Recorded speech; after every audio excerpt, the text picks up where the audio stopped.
കുറെ ദിവസമായി മനസ്സുകൊണ്ട് ആഗ്രഹിക്കുന്നുണ്ട് ഇങ്ങനെയുള്ള ഒരു വിഷയം നിങ്ങളിലേക്ക് എത്തിക്കണമെന്ന്. എണ്ണം കുഞ്ഞിയാണ് കുവൈത്തിൽ നിന്നും.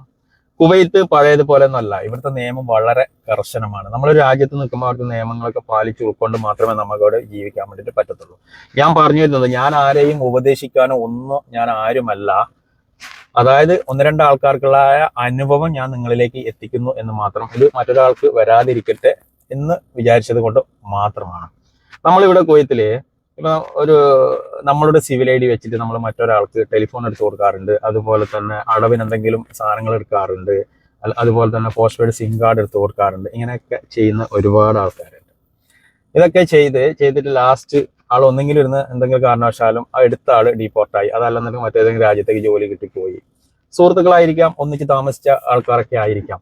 പക്ഷെ ഇപ്പൊ വിളിച്ചിട്ട് പറയുന്നത് ആള് നാട്ടിലാണ്, ഞാൻ വിളിച്ച് ഫോൺ എടുക്കുന്നില്ല, ദുബായിൽ പോയിട്ടുണ്ട്, അവിടുന്ന് ഫോൺ എടുക്കുന്നില്ല, അത് ഞാൻ ഉപയോഗിച്ചതല്ല, വേറെ ആൾക്ക് എടുത്ത് കൊടുത്തതാണ്, അയാളാണ് ഫോൺ എടുക്കാത്തത്, എന്താ ചെയ്യാ ചേട്ടാ, ഇങ്ങനെയുള്ള കോളുകൾ വരുന്നുണ്ട്.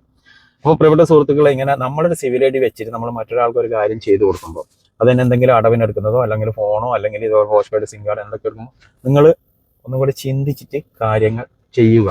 ഇപ്പോൾ സുഹൃത്തുക്കളൊക്കെ ആയിരിക്കാം, പക്ഷെ ഒന്ന് നിങ്ങൾ കരുതിയിരിക്കുക. അതല്ല എന്നുണ്ടെങ്കിൽ അവസാനം നിങ്ങളുടെ തലയിൽ തന്നെ അതിൻ്റെ പണി വരും. അതുപോലെ തന്നെ നമ്മളിപ്പോൾ പല സ്ഥലത്തും റൂം എടുത്ത് താമസിക്കാറുണ്ട്. അപ്പൊ നമ്മൾ ആടുന്ന് റൂം ഒഴിവായിട്ട് പോകുമ്പോൾ ചില സമയത്ത് നമ്മളെ സുഹൃത്താണ് താമസിക്കുന്നുണ്ട്, വേറെ ആൾക്കാർക്ക് നമ്മളെ പേരിലായിരിക്കും ആ ഒരു റൂം ഉള്ളത്. അപ്പൊ അങ്ങനെ നമ്മൾ അവിടുന്ന് പോയിട്ടുണ്ടാകുമ്പോൾ അവിടുന്ന് നമ്മൾ റൂമിൽ നിന്ന് ഒഴിവായിട്ടും ഒന്നുകിൽ പേര് മാറ്റിയിട്ട് വേണം പോകാൻ വേണ്ടിയിട്ട്. ഇനി ക്യാൻസൽ ആക്കുന്ന ആ റൂം ഒഴിവാക്കുന്നുണ്ടെങ്കിൽ തീർച്ചയായിട്ടും നിങ്ങളത് ക്യാൻസൽ ചെയ്തതിന്റെ പേപ്പറും അവിടുന്ന് വാങ്ങിച്ചിട്ട് വേണം പോകാൻ വേണ്ടിയിട്ട്. അതല്ല എന്നുണ്ടെങ്കിൽ അവസാനം 8ന്റെ പണിയായി മാറും. അതുപോലെ തന്നെ നമ്മൾ ചിലപ്പോൾ വാടകയൊക്കെ കൊടുക്കാൻ പറ്റാതെ ഇങ്ങനത്തെ പ്രശ്നങ്ങളോ കാര്യങ്ങളൊക്കെ ആയിട്ട് ചിലപ്പോൾ ആ റൂമിൽ നിന്ന് വെക്കറ്റ് ആയിട്ട് പോയിട്ടുണ്ടാവും.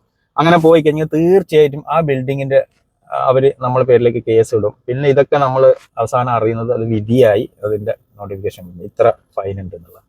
അപ്പൊ ഇങ്ങനെയൊക്കെ കാര്യങ്ങളൊക്കെ ഉണ്ടെങ്കിൽ നമ്മൾ അതിനെക്കുറിച്ച് മുൻകൂട്ടിയിട്ട് തന്നെ കാര്യങ്ങൾ ചെയ്യണം. അങ്ങനെ കേസ് കിട്ടുന്നത് നമുക്കത് മനസ്സിലാക്കണം. ഇതൊക്കെ നെവർ മൈൻഡിൽ ഇടുന്നത്, അതൊന്നും പ്രശ്നമല്ല, വരുന്നത് വെച്ച് കാണാം എന്നുള്ളത്. ഇപ്പൊ കുവൈത്തിൽ പഴയതുപോലെ ഒന്നല്ല, ഫൈന് കാര്യങ്ങൾ കേസ് ഇങ്ങനെയൊക്കെ ഉണ്ടെങ്കിൽ അതൊക്കെ ക്ലിയർ ചെയ്തെങ്കിൽ മാത്രമേ വിസ അടിക്കാൻ പോലും പറ്റുന്നുള്ളൂ. അങ്ങനെ നിയമം വളരെ കർശനമാണ് കുവൈത്തിൽ. സത്യം പറഞ്ഞാൽ അതൊക്കെ നല്ലതാണ്, നിയമം കർശനമായിട്ട് മുമ്പോട്ട് പോകുന്നതാണ് നല്ലത്. അപ്പൊ ഒരുപാട് സുഹൃത്തുക്കളെ, അപ്പൊ ഇങ്ങനെയുള്ള നമ്മുടെ സിവിൽ ഐ ഡി വെച്ചിട്ട് മറ്റൊരാൾക്ക് കാര്യങ്ങളൊക്കെ ചെയ്തു കൊടുക്കുമ്പോൾ സൂക്ഷിച്ച് ശ്രദ്ധിച്ച് ചെയ്യുക. ഇപ്പൊ ഇത് ഞാൻ പറയുമ്പോൾ ചില ആൾക്കാർക്ക് ദേഷ്യമൊക്കെ വരുന്നത്, അതെന്റെ സുഹൃത്താണ്, അങ്ങനത്തെ പ്രശ്നങ്ങൾ കാര്യങ്ങളൊന്നും ഉണ്ടായില്ല. ഞാൻ എല്ലാവരും അല്ല ഉദ്ദേശിച്ചത്. അപ്പോൾ കരുതി ശ്രദ്ധിച്ച് സൂക്ഷിച്ച് ആ കാര്യങ്ങളൊക്കെ ചെയ്യുക.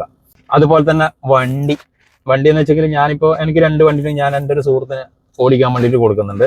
അപ്പൊ ഇങ്ങനത്തെ കാര്യങ്ങളൊക്കെ നമ്മളെ പേരിലുള്ള മറ്റൊരാൾക്ക് കൊടുക്കുമ്പോൾ അത് ഈ ഒരു ഗൾഫ് നാട്ടിൽ അത് ശ്രദ്ധിച്ച് സൂക്ഷിച്ച് കാര്യങ്ങൾ ചെയ്യുക. അതല്ല എന്നുണ്ടെങ്കിൽ അവസാന ഘട്ടത്തിൽ 8ന്റെ പണിയായി മാറും. ഇപ്പോൾ ഒത്തിരി കോളുകൾ വരുന്നുണ്ട്, ഒത്തിരി മെസ്സേജുകൾ വരുന്നുണ്ട്, ചേട്ടാ ഞാനല്ല അത് എടുക്കുന്നത്, അത് വേറൊരാളാണ്, പക്ഷെ എൻ്റെ സഹയിലേക്കാണ് മെസ്സേജ് വന്നിട്ടുള്ളത് എന്ന് പറഞ്ഞുകൊണ്ടുള്ളത്.